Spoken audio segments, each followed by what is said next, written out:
Hello, welcome back to the reading of the poem of the Man God, written by Maria Valtorta, Volume 1, Chapter 69. Jesus teaches Judas Iscariot. 3rd January 1945. I see Jesus and Judas once again.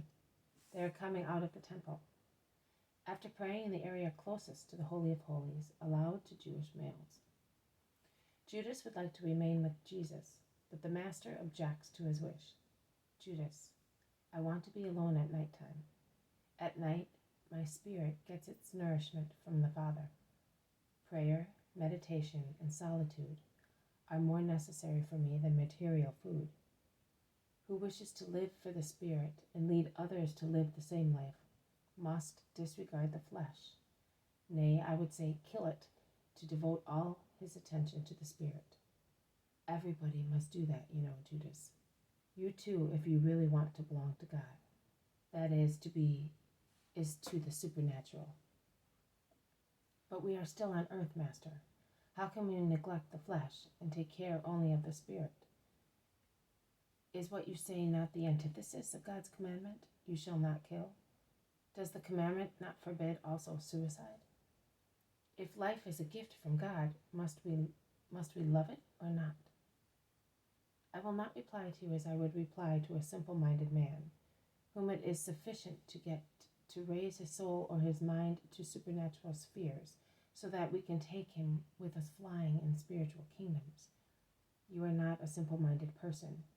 You were formed in an environment that refined you, and it also marred you with its quibbles and doctrines. Do you remember Solomon, Judas? He was wise, the wisest man of those times. Do you remember what he said after acquiring all knowledge? Vanity of vanities, all is vanity. To fear God and observe his commandments, that is all that matters to man. Now I tell you that it is necessary to know how to get nourishment, but no poison from food. And if we know that a food is bad for us, because it causes detrimental reactions in us, as it is stronger than our salutary juices, which would counteract its effects, we must take no more of that food, even if it is pleasant to our taste. Plain bread and water from the fountain are better than the sophisticated dishes of the king's table, containing drugs which upset and poison. What must I leave, Master? Everything you know that upsets you, because God is peace, and if you want to follow the path of God, you must clear your mind, your heart, and your flesh of everything that is not peace-producing and causes perturbation. I know it is difficult to amend one's way of living, but I am here to help you. I am here to help man to become the Son of God once again, to recreate himself by means of a new creation, of an autogenesis wanted by man himself. But let me reply to your question, so that you may not say that you were left in error through a fault of mine. It is true that to kill oneself is the same as killing other people. Both our own and other people's lives are the gift of God and only God. Who gives life has the authority to take it. Who kills himself confesses his own pride, and pride is hated by God. He confesses his pride? I would say his despair. But what is despair but pride? Just think, Judas. Why does one despair? Either because misfortunes persistently perturb him, and he wants to overcome them by himself, but is unable to do so, or because he is guilty and he thinks he cannot be forgiven by God. In both cases, is not pride the basic reason? The man who wants to do all by himself is no longer humble enough to stretch out his hand to the Father and say to him, I am not able, but you are. Help me, because I hope and wait for everything from you.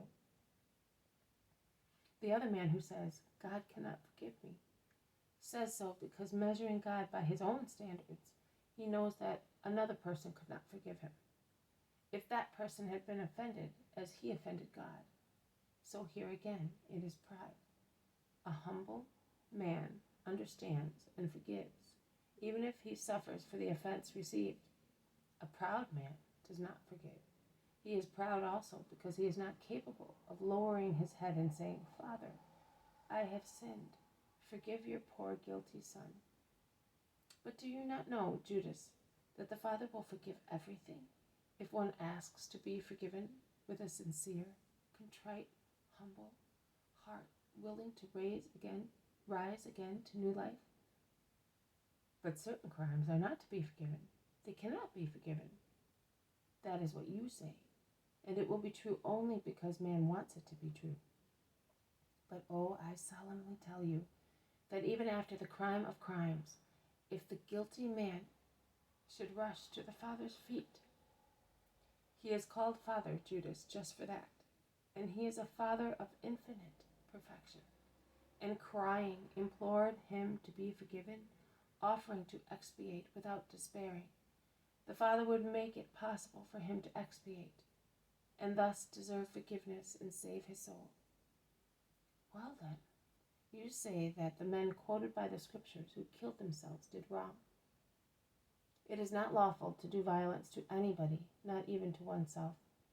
They did wrong in their limited knowledge of good. Perhaps in certain cases they had mercy from God. But after the Word has clarified the truth and has given strength to spirits with His Spirit, then who dies in despair will no longer be forgiven, neither in the instant of the personal judgment, nor after centuries of Gehenna on doomsday, never. Is that hardness on God's side? No, it is justice. God will say, you, a creature gifted with reason and supernatural knowledge, created free by me, you decided to follow the path you chose, and you said, God will not forgive me. I am separated from Him forever. I think I must apply the law by myself to my own crime. I am parting from life to evade remorse, without considering that you would no longer have felt remorse if you had come on my faithful bosom. And let it be done to you as you judged. I will not do violence to the freedom I gave you. That is what the Eternal Father will say to the suicide. Meditate on it, Judas. Life is a gift to be loved. But what gift is it? A holy gift. So love is holily. Life lasts as long as the flesh holds out. Then the great life, the eternal life, begins. A life of blissful happiness for the just, of malediction for the unjust. Is life a purpose or a means? It is a means. It serves for a purpose which is eternity. Then let us give life what is required to make it last, and serve the Spirit in its conquest. Continence of the flesh and all its lusts, in all of them, continence of the mind and all its desires, in all of them, continence of the heart in all human passions. Infinite instead is to be the ardor for heavenly passions, love of God and the neighbor, obedience to the divine word, heroism in good and virtue. I have given you the answer, Judas. Are you convinced? Is the explanation sufficient? Be always sincere and ask when you do not yet know enough. I am here to be your master. I have understood, and it is sufficient, but it is very difficult to do what I have understood. You can, because you are holy, but I am a man, young and full of life. I have come for men, Judas, not for the angels. They do not need a teacher. They see God. They live in His paradise. They are not unaware of the passions of men, because the intelligence which is their life makes them acquainted with everything. Also those who are not guardians of men. But spiritual as they are, they can have but one sin, as one of them had, and he drew to his side those who were weaker in charity. Pride, the arrow that disfigured Lucifer, the most beautiful of the archangels, and turned him into the horripilent monster of the abyss. I have not come for the angels, who after Lucifer's fall are horrified even at the shadow of a proud thought. But I have come for men, to make angels of men. Man was the perfection of creation, He had the spirit of the angel and the full beauty of the animal, complete in all its animal and moral parts. There was no creature equal to him. He was the king of the earth, as God is the king of heaven. And one day, when he would have fallen asleep for the last time on earth, he would have become king with the Father in heaven. Satan tore the wings off the angel man, and he replaced them with the claws of the beast, and with intense yearning for filth, and lured him into becoming a being which is better described as a man-demon, rather than simply a man. I want to eradicate the disfigurement worked by Satan, as well as the corrupted craving of the contaminated flesh. I want to give back to man his wings, and make him once again king, co-heir of the Father and of the celestial kingdom. I know that man, if he is willing, can do what I say, to become once again king and angel. I would not tell you things you could not do. I am not one of the rhetorics who preach impossible doctrines. I have real flesh, so that through the experience of the flesh, I might learn which are the temptations of man. And what about sins? Everyone can be tempted. Sinners are only those who want to be such. Have you ever sinned, Jesus? No, I never wanted to sin. Not because I am the Son of the Father, but because I wanted, and I want to prove to man that the Son of Man did not sin because he did not want to sin. And that man can, if he wants, not sin. Have you ever been tempted? I am 30 years old, Judas, and I did not live in a cave upon a mountain. I lived amongst men.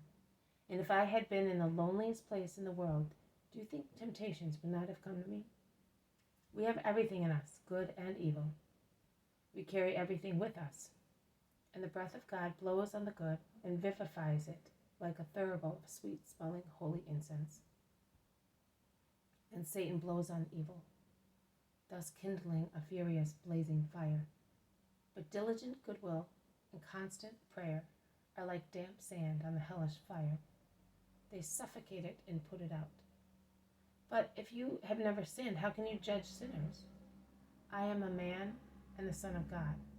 What I might ignore as a man and judge wrongly, I know and judge as the Son of God.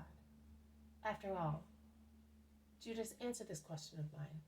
Will one who is hungry suffer more by saying, I will now sit down at the table, or by saying, there is no food for me?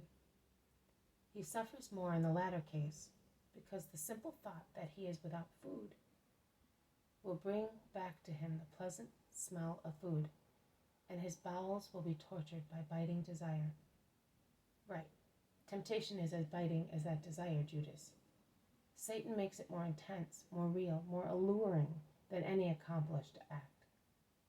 Further, the act satisfies, and at times nauseates, whereas temptations do not subside, but, like pruned trees, they grow stronger and stronger. And have you never yielded? No, never. How did you manage? I said, Father, lead me not into temptation. What? You, the Messiah, you work miracles, and you ask your Father for help? Not only for help. I ask him not to lead me into temptation. Do you think that I, simply because am I, can do without the Father? Oh no. I solemnly tell you that the Father grants everything to his Son, and that the Son receives everything from the Father. And I tell you that everything the Father will be asked for in my name will be granted. But here we are at Gethsemane, where I live. The first trees can be seen beyond the walls. You lived beyond Tophet. It is getting dark already. You had better not come up as far as that. We will meet again tomorrow at the same place. Goodbye. Peace be with you. Peace be with you too, Master. But I would like to tell you another thing. I will come with you as far as the Kidron. Then I will come back. Why do you live in such a humble place? You know, people notice so many things. Do you not know anyone in town with a beautiful house? If you wish, I can take you to some friends. They will give you hospitality because of my friendly attitude towards them, and the house would be more worthy of you. Do you think so? I do not. All classes of people are worthy or unworthy, and without lacking in charity. But to avoid offending justice, I tell you that the unworthy, the mischievously unworthy, are often to be found amongst the great ones. It is not necessary, and it is of no use being influential, to be good or to hide sins from the eyes of God. Everything will be turned over under my sign, and that who is mighty will be great, but who is humble and holy. But to be respected, to impose oneself. Is Herod respected? Is Caesar respected? No, they are endured and cursed both by lips and by hearts. And believe me, Judas, on good people, simply on good people of goodwill, it will be easier for me to impose myself with modesty rather than with majesty. But will you always despise the mighty ones? You will make enemies of them. I was thinking of speaking of you to many people I know and who are influential. I will not despise anybody. I will meet the poor as well as the rich, slaves as well as kings, pure people as well as sinners. But if I have to be grateful to those who supply me with bread and a roof that I may carry on my work, whatever the roof and the bread may be, I will always give my preference to the humble. The great ones already have so many joys. The poor have but their honest conscience, a faithful love, children, and the joy of being listened to by those who are above them. I will always be bent over the poor, the afflicted, and sinners. I thank you for your good intention, but leave me to this place of peace and prayer. Go, and may God inspire you with what is good. Jesus leaves the disciple and goes into the olive grove, and the vision ends. This has been a reading from the Poem of the Man God, written by Maria Valtorta, Volume 1, Chapter 69. Jesus teaches Judas the Iscariot. Thank you for listening. I will see you tomorrow. May God bless you, and may peace be with you.